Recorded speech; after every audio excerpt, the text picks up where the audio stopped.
I'm here in the middle of the Sam Houston National Forest, where there's no one around for miles. All I have is a bottle of water, which is half full, and my trusty knife I purchased at the 99-cent store, which I'll use later to gather food and shelter.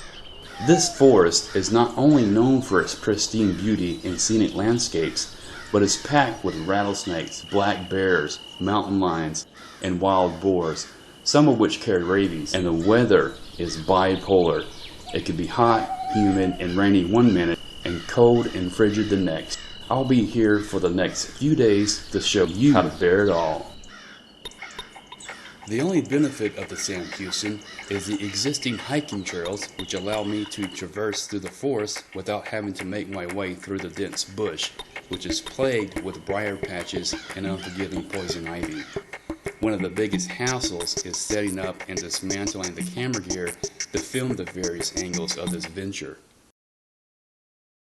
The terrain of the Sam Houston can range from alligator-infested swamps, easily passable prairies, to treacherous, heavily wooded forest, and without a compass or GPS has got me off course and walking around in circles for hours. Making my way through the dense bush in the sweltering heat could run me down really quick.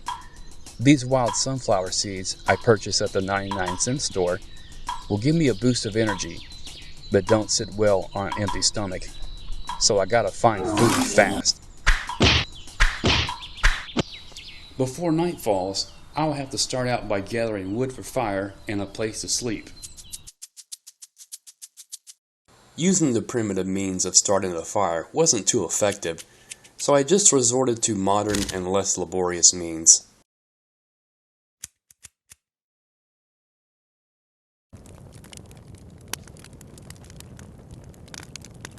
The yard bird I murdered earlier wasn't cooked enough, so I decided to eat a cheeseburger instead. While out in the wilderness, it's always good to have a contingency plan.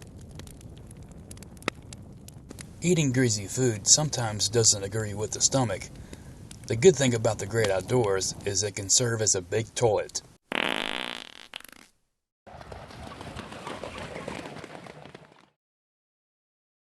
Oh no!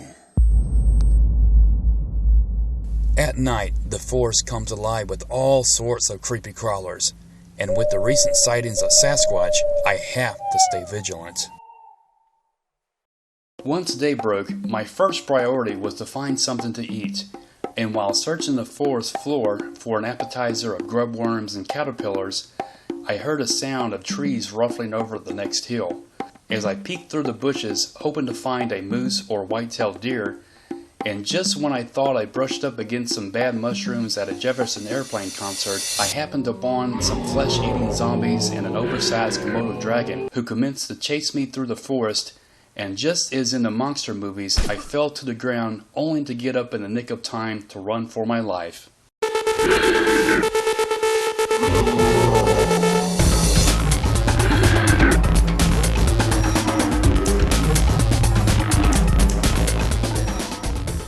I only lasted one day in the Sam Houston, but if it wasn't for those flesh-eating zombies and that prehistoric lizard, I would have showed you how to survive in the wild.